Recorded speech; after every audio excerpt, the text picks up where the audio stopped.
au niveau de la Fédération sénégalaise de football. Alors, African Glory. Saliou, parle-nous un peu de l'événement African Glory qui aura lieu donc, au Grand Théâtre le 4 juillet prochain. Tout à fait. Je m'appelle Serine Salou Diop, je suis le directeur logistique de l'organisation African Glory, qui est une grande organisation, tout à fait, parce qu'on est à notre 3e événement.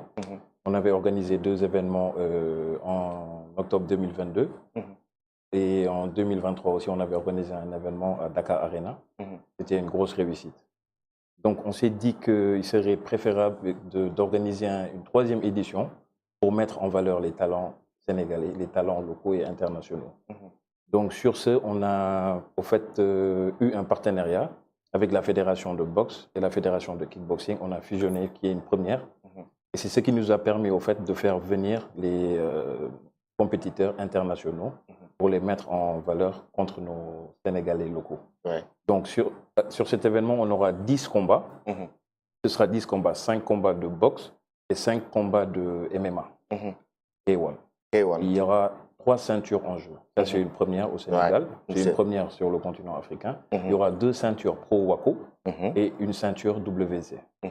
Donc, c'est sur ça qu'on a essayé de miser, sur l'innovation, sur la technicité des acteurs, pour mettre en place cet événement qui se tiendra, Inch'Allah, le 4 juillet au Grand Théâtre.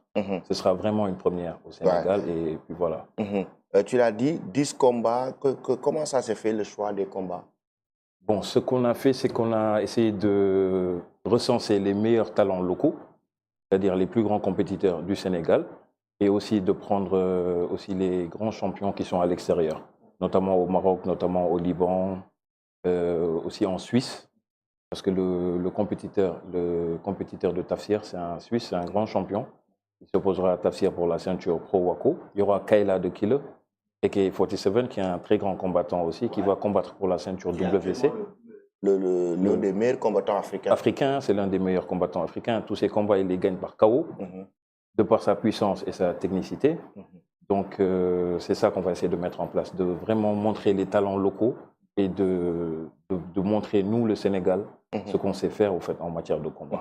Exactement, parce que parmi les choix des combats, il y a notamment le combat qui va opposer Moustapha Ley et Aki. Donc, ça fait partie des premiers combats. Des premiers combats, exactement. Et c'est un combat de boxe ou un combat de Muay Thai? Un combat de Muay Thai. Un combat de Muay Thai, ouais. Aki contre... Donc, il y a aussi le boxeur Papso qui est au niveau de l'équipe nationale du Sénégal de boxe. Oui. Papso, donc, qui va affronter Omar Baldé, donc un boxeur d'Asfa, je pense bien. Exactement. Donc, notre cher ami va combattre Karim. Les gars, Karim va combattre. Karim fait partie de la maison. C'est plus le consultant, mais plutôt le je pense que ce jour-là, Ndeye Lamine, Sam Tenek vont tous partir. Tout le bureau va partir pour supporter Karim. Ils vont tous aller supporter Karim. Donc, Karim va combattre face à Mohamed Ndiaye. Tout à fait. Donc, c'est un combat de Muay Thai. De Muay Thai, exactement. Lui, c'est un spécialiste de Muay Thai. Voilà, c'est un coach en même temps, c'est un consultant. Oui. Et puis voilà, on s'est dit qu'il serait temps de le lancer, quoi. Donc, il y a aussi un combat aussi très alléchant entre Ousseynou Faye, qui est le poulain de Lucky Luke. Ousseynou Faye, qui est un poulain de Lucky Luke du côté de Yeumbeul, qui va affronter Serigne Abdou Mbacké Diop aussi pour un très bon combat. Donc, et le combat de boxe anglaise qui va quand même attirer beaucoup d'attention, beaucoup d'amateurs. Tout à fait. Mohamed Abdallah Diallo face à Idrissa Gueye Oye. Oye, ça c'est un choc. Un combat choc. Oye, vraiment, Idrissa. Oye, ça c'est l'expérience face à la jeunesse. À la jeunesse. Idrissa Gueye Oye, un combattant expérimenté en termes de boxe anglaise, qui a fait ses preuves sur le plan africain et qui a parcouru notamment le continent avec la boxe anglaise, qui va faire face à un jeune qui monte en puissance. En puissance. Mohamed Diallo de Sacré-Cœur Boxing Club. Donc, 2 combattants quand même avec des profils assez différents. Assez différents, ouais, tout ça, à fait. c'est un choc, hein? C'est un choc. Ouais, Idrissa, on mise beaucoup sur lui. C'est un grand combattant aussi. Il a formé aussi beaucoup de nos jeunes, Idrissa. Il a de l'expérience. Donc, comme tu dirais que ça a de l'expérience par rapport face à la jeunesse. Exactement. Et parle-nous du combat. Donc, ça, c'est un combat libanais, c'est ça? Benaheb Tariq. Tariq face à Nassib. Tariq face à Nassib. C'est un grand combat, c'est un combat pro-Wako. Pro-Wako. Donc il y a une ceinture qui est mise en jeu. Oui, j'ai vu, il y a une ceinture Wako. Voilà, Nassib, c'est un grand combattant. Donc ils seront là 2 à 3 jours avant l'événement. Inch'Allah, pour le combat. Nassim Finesh de Souleymane Baye, Cœur of Champion. Donc lui aussi, il va avoir un combat de boxe anglais, c'est ça? Ouais, exactement. Donc face à Johnny. Donc ce sera face... lui, c'est quelle nationalité, Johnny? Il est certainement un russe ou je ne sais pas quelle nationalité. Il y a aussi le combat donc, de Kayla The Killer face à Ahmad Batal. Voilà, c'est le seul combat de Muay Thai. De Muay Thai. Ce sera la ceinture WBC. WBC, donc que Kayla The Killer va combattre. Voilà, donc Ibrahima Ka, il faut nous faire entrer Tafsir. Il va nous parler de son combat. Ouais. Donc il est déjà là. Donc il y a son combat d'ailleurs, Mohamed Tafsir Ba. Donc il va faire face à Eric Biero. Eric, qui est un grand champion de Suisse. Hein. De Suisse. Exactement. Lui aussi, c'est un combat de ceinture. De ceinture. Pro-Wako. Donc on aura 2 ceintures. Ça, c'est un combat de kickboxing. Voilà, exactement. Donc ça, quand même, c'est un combat pro-Wako. Catégorie 85 kg. Ça veut dire que Tafsir, certainement, est en train d'augmenter son poids. Ouais, là, ils s'entraînent très dur. Hein. Chaque jour, il est... Alors, vous avez des questions par rapport à l'organisation? Oui. En fait, moi, j'aurais 2 questions pour Serigne Saliou.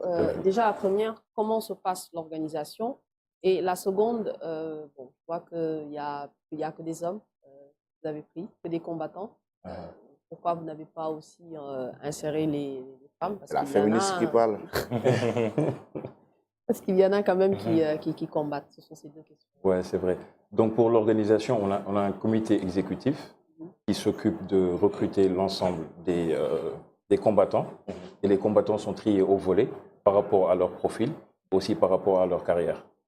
Dans un tout début, on s'est dit que ce serait intéressant de miser sur les talents locaux pour les mettre en avant, histoire d'avoir une vision, que les Sénégalais, au fait, aient une vision des combattants, sachent comment ça se passe, quels sont les meilleurs combattants devenus qui sont actuellement au Sénégal. Et puis, on s'est dit que pour une prochaine édition, on mettra, Inch'Allah, les femmes à l'honneur.